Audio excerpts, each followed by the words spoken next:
యుగాలు మారినా కాలాలు కరిగిపోతున్నా ఎప్పటికీ లోకానికి ఆదర్శంగా శ్రీరాముణ్ణే కొలుస్తూ వస్తూ ఉన్నారు. అంతలా రామనామం లోకమంతా పాకిపోయింది.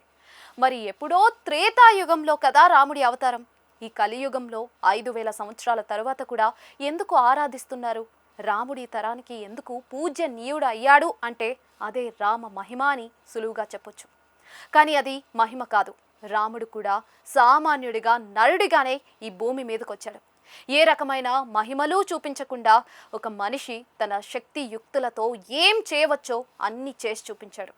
ఎటువంటి పరిస్థితుల్లో అయినా ధర్మానికి కట్టుబడి ఉండాలన్నది రామనీతి. ఆఖరుకు కుటుంబ బంధాలు రక్త సంబంధాలు సైతం పక్కన పెట్టి ధర్మం కోసం ఎందాకైనా సాగేందుకు సిద్ధం కావడమే రాముడు లోకానికి చెప్పిన నైతిక సూత్రం.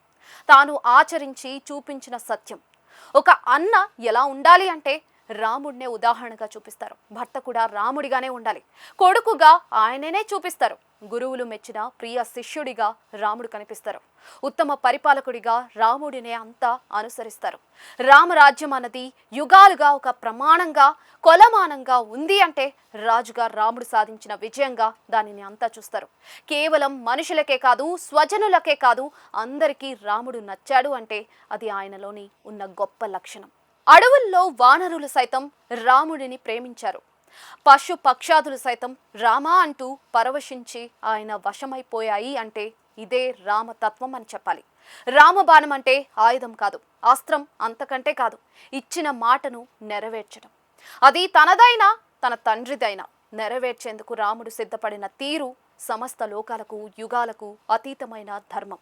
తెల్లవారితే సువిశాలమైన రాజ్యానికి మహారాజు కాబోయే జాతకాన్ని మార్చేసింది తండ్రి దశరథుడు కైకేయికి ఇచ్చిన మాట.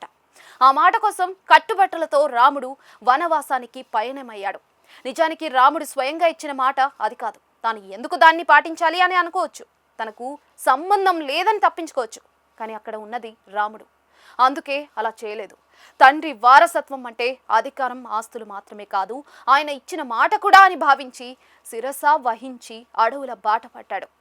అక్కడే రాముడు నర మానవుడికి మించిపోయాడు, మహనీయుడుగా అవతరించాడు. రాముడు తలుచుకుంటే రావణుడిని వధించి సీతను తెచ్చుకోవడం కష్టమేమీ కాదు. కానీ ఆయన మహిమలు ఏమీ ఉపయోగించలేదు. ఒక మనిషికి కష్టం వస్తే ఎలా దానిని అధిగమించేందుకు ప్రయత్నం చేస్తాడో అలాగే చేశాడు. ఓపికతో సహనంతో సమస్యలను సవాళ్లను ఎదుర్కొన్నాడు. పోరాటానికి సిద్ధంగా ఉన్నప్పటికీ, పరాక్రమం నిండుగా మెండుగా ఉన్నప్పటికీ కూడా సమయం సందర్భం కోసం ఎదురు చూశాడు. రావణుడికి తగినంత సమయం ఇచ్చాడు, చివరికి బాణం వదిలాడు. దీన్ని బట్టి మానవాళి అర్థం చేసుకోవాల్సింది సమస్యలు వస్తే కృంగిపోవడమో లేక ఎవరైనా ఆదుకుంటారేమో అని ఎదురు చూడటం కాదు, ఓపికతో ఉంటూ ఎదుర్కోవడం అన్నది రామ రీతి చెప్పిన సత్యం. రాముడు ఒక అవతారం. దేవుడిగా ఉంటే ఏదైనా సాధ్యమే అని జనాలు భావిస్తారు కాబట్టి తాను మనిషిగానే భూమికి వచ్చాడు. ఒక మనిషి పడే కష్టాలన్నీ తాను పడ్డాడు. పరిష్కారాలను కూడా సాటి మనుషుల మాదిరిగానే కనుగొన్నాడు. అలా యుగాలకు సరిపడా ధీమాను, ఆత్మస్థైర్యాన్ని, ధైర్యాన్ని మానవాళికి అందించాడు. రాముడి దగ్గర ఉన్నది నీతి, ధర్మం. అదే అద్భుతమైన శక్తిగా లోకానికి చాటి చెప్పాడు. సత్యవ్రతాన్ని పాటించే వారు ఎవరైనా కూడా సంక్షోభాలను, సవాళ్లను తృణప్రాయంగా ఎదుర్కోగలరని ఆచరణాత్మకంగా చూపించాడు. అందుకే రాముడు దేవుడయ్యాడు. సమస్త మానవాళి రాముడి మార్గంలో కనుక ముందుకు సాగితే విజయం వర్తిస్తుందని, అది కూడా నైతికతతో కూడినదై సుసంపన్నుడిని అసాధ్యుడిని చేస్తుంది అని చెప్పినదే రాముడి యావత్ జీవితం. అందుకే రామాయణం ఎప్పటికీ లోకానికి ఆదర్శనీయమైంది. రాముడు ఎప్పుడూ కూడా ఉత్తమ కథానాయకుడిగా జనం మదిలో కొలువు తీరి ఉంటూ ఉన్నారు.